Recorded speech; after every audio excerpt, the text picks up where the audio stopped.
तर तुम्ही पाहू शकता इथं माझं हे कपाट आहे आणि हेच कपाट किती वर्ष पुराणे तेच मी तुम्हाला सांगणार आहे। तर इथं मी पेपर लावला होता, तर हा पेपर कशामुळे लावला ते पण तुम्हाला दाखवणार आहे। आता तर हा काढूनच टाकणार आहे पहा।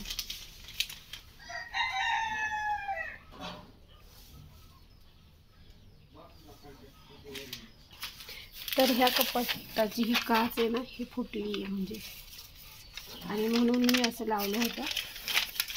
तर माझा तर नवरा म्हटला कपाट फेकून दे, तर म्हणत ते कपाट फेकून दे म्हणजे ते भंगार झाले, म्हणजे खरंच ते बाहेरूनच खराब झाले, आतमध्ये जसं आहे तसंच आहे। आणि बाहेरून याच्यासाठी का धूळ मिळते, आणि ते खूप जुनं आहे, म्हणजे 17-18 वर्षाचं पूर्ण जुनं कपाट आहे।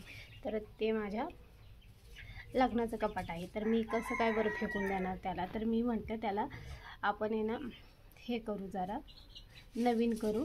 तर अजून त्याचं नवीन आणायचं मी विचार नाही केला, पण मला वाटतं ते कपाट राहू दे, चांगले आतून तर चांगलंच आहे आणि बाहेरून खराब झाले, पण कसं काय फेकून द्यायचं ना। काहीतरी वस्तू असते ना जी आपल्याला खूप जवळची असते, तर तसंच ते कपाट खूप जवळचे, म्हणजे जेव्हा माझ्याकडे काहीच सामान नव्हतं तेव्हाचं ते सामान आहे।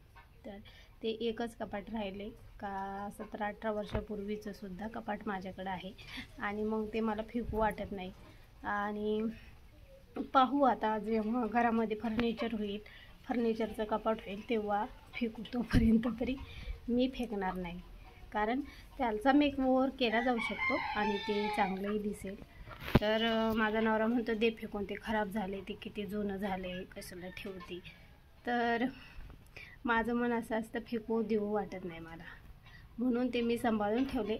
माझ्या मुलाने रागामध्ये त्याची काच फोडून टाकली, तर मी म्हटलं जाऊ दे, काही दिवसांनी आपण ती काच बदलून टाकू।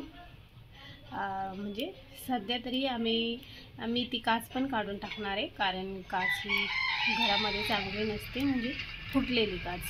तर कसं तुम्हाला पण पाहिलं 18 वर्ष जुनं कपाट कसं असतं, मी आतून खूप चांगलं, म्हणजे काही खराब झालं नाही आहे ते।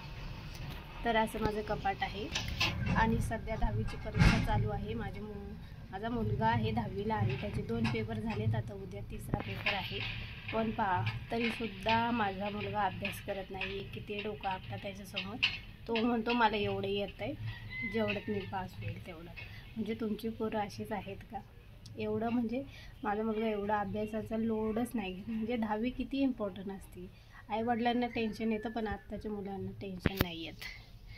तर तुमचे मुलंही तुमचं ऐकतात का नाही ऐकत नक्की कमेंटमध्ये सांगा, आणि माझ्या मुलापाशी तर डोकं फोडा, म्हणजे एवढा अभ्यासात हुशारच नाही आहे ते पहिल्यापासून।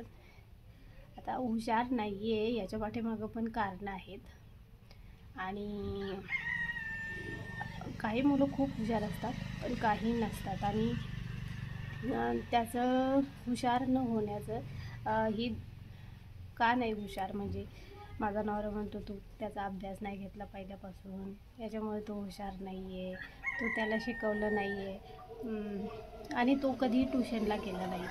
तर असं, आणि दुसरं म्हणजे त्याला लवकर शाळेत टाकलं, आणि लवकर शाळेत टाकल्यामुळं त्याचं डोकं एवढं चाललं नाही।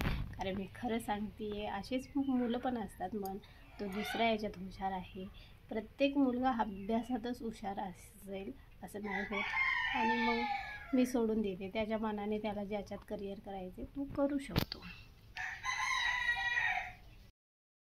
तर मी जेवणामध्ये इथं आज केलं होतं डाळ पालक आणि चपात्या आणि भात होता। तर असंच होतं ना, भाजीला काय करावं म्हणून आज डाळ पालक केली होती।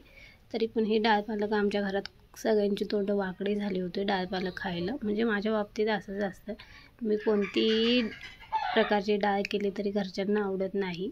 तर ह्या चपात्या आणि हा भात होता, तर तुम्ही पाहू शकता।